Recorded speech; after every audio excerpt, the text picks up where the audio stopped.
పాకిస్తాన్ ఆర్మీని టచ్ చేయకుండా పాకిస్తాన్లోని ఉగ్రవాద సంస్థలపై దాడి చేయడానికి ఇండియా ఈరోజు పూనుకుంది.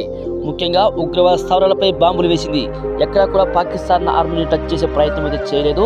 ముఖ్యంగా పాకిస్తాన్ సైన్యాన్ని కానీ పాకిస్తాన్ పౌరులను కానీ ఎక్కడా కూడా వారికి ఇబ్బంది కలగకుండా ఈ దాడి జరపడం జరిగింది. కానీ కొన్ని మీడియా ఛానల్స్ మాత్రం పాకిస్తాన్ ఇండియాకి యుద్ధం మొదలైపోయింది, యుద్ధం జరుగుతుందని చెప్పి పలు కథనాలు వెలువరిస్తున్నారు. ఇలాంటివి ప్రచారం చేయడం ద్వారా అటు దేశంలో కానీ మన దేశంలో కానీ ప్రజలు విపరీతమైన ఆందోళనకు గురయ్యే అవకాశం ఉంటుంది. వారి యొక్క ఆందోళన కారణంగా యుద్ధం ఇంకా పెద్దగా అయ్యే అవకాశం ఉంటుంది. కాబట్టి ఎట్టి పరిస్థితుల్లో కూడా మీడియా కథనాలు కావచ్చు, ఇన్ఫ్లుయెన్సర్లు కావచ్చు, యూట్యూబర్స్ కావచ్చు, ఎవరు కూడా యుద్ధానికి సంబంధించిన వీడియోస్ కానీ యుద్ధానికి సంబంధించిన సమాచారాన్ని చాలా సున్నితంగా తీసుకోవాలి.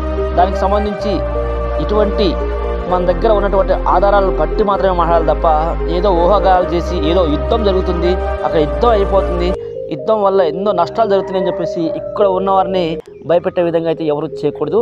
ముఖ్యంగా మన ఇండియన్ ఆర్మీ కేవలం ఈ యొక్క పాక్ ఉగ్ర కుక్కల్ని మాత్రమే అటాక్ చేయడం జరుగుతుంది. ముఖ్యంగా ఇది ఎక్కడికంటే అక్కడికి వెళ్ళడానికైతే దానికి కావాల్సినటువంటి ఐక్యరాజ్య సమితి నుంచి కావచ్చు, ప్రపంచ దేశాల నుంచి కావచ్చు, వివిధ రకాల దేశాల నుంచి మనకి మిత్ర దేశాల నుంచి సలహాలు తీసుకొని మరీ ఈ యొక్క దాడులు ఎక్కడం జరుగుతుంది.